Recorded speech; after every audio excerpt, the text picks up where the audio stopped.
Hey, what's up guys? In this video I'm going to be teaching you guys how to solve the 4x4 Rubik's Cube. The cube I'm working with is the Chi X-Man Ambition M 4x4.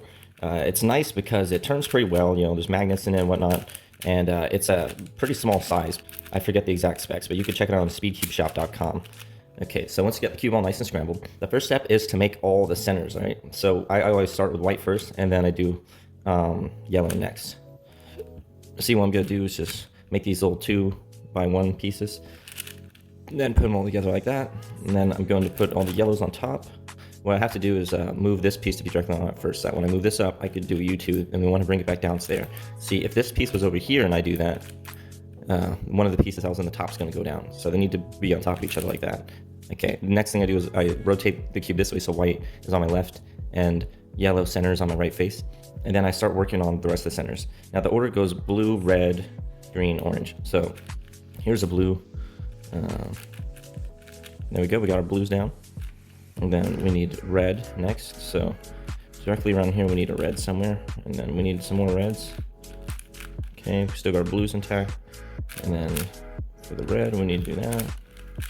Okay, now we got blue, red, green. This one looks okay, let's see.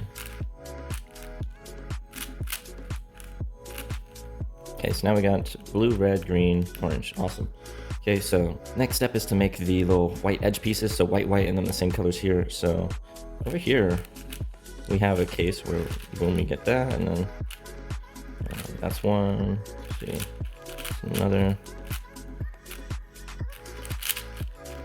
another.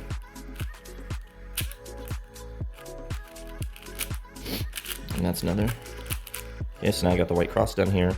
And what I need to do now is just create more edge pieces for the rest of the cube. So what you do is a fat U, and then that temporarily cuts all the centers back. We're going to make some movements, and then U to realign the center pieces. So I'm going to temporarily ruin them. And then when I move this piece back, so for example, if this piece was over here, like say that, when we go back, it's solved as an edge piece. But what you want to do is you could do 3 at a time, because there's 4 different edge pieces along the middle layer. So we got that, this and that, that's perfect, and this and that. And then when we put it back, we just solved 3 pieces, and then we have the one that's messed up, that's fine.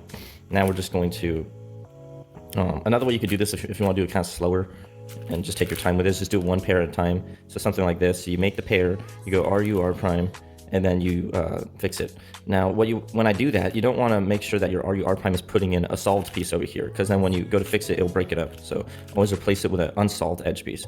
So like this one, we could do, okay, see how I aligned this edge piece? These 3 are correct and this isn't. So this is going to be the one that I'm going to place down. So I'm going to move this, and when I replace this, I'm going to put it in the top layer, replace it with the one that's broken, and then flip it back. And now we have the case where everything's done, but there's just 2 pieces left. You want it so the same piece is across on the top and the bottom, then you're going to fat U prime, then RU, R prime, righty reverse sledgehammer, and then fix it, and then now everything's solved. Now you could solve the cube like it's a 3x3, which is the funnest part, in my opinion, of doing this cube. Okay, I can already tell that we have an edge parity here. So this is something that happens with 4x4 cubes, because unlike a 3x3, we have to take 4 individual pieces and make them into a centerpiece. But if you don't use the exact correct order in which it was originally built, it'll result in messing up the rest of the cube. You could have OLL edge parities, or you could have PLL corner parities. So to fix an edge parity like this, lowercase r, U2, X rotation, which is just a clockwise rotation from the right face, as if it were facing you. And then you're going to do fat R U2, fat R U2, fat R prime U2, fat L U2, fat R prime U2, R fat R U2, fat R prime U2, fat R prime. So in a quarter parity, nothing you could do will get this cube to look to be complete. You'll eventually end up with something that looks like this, and then sometimes the 2 that are swapped are adjacent next to each other diagonally like that, but sometimes they're across from each other. To fix this, what you have to do is you do MR2, so the middle right row twice, then U2, and then MR2 again, and then fat U2, and then MR2, U2, fat U2. So that's how you solve a 4x4 Rubik's Cube. If you enjoyed this video, give me a like and a comment, and if you have any questions, comment down below. If you have any tips, tricks, or advice for me, comment down below. And I appreciate you guys taking the time to watch this video, and have a great day.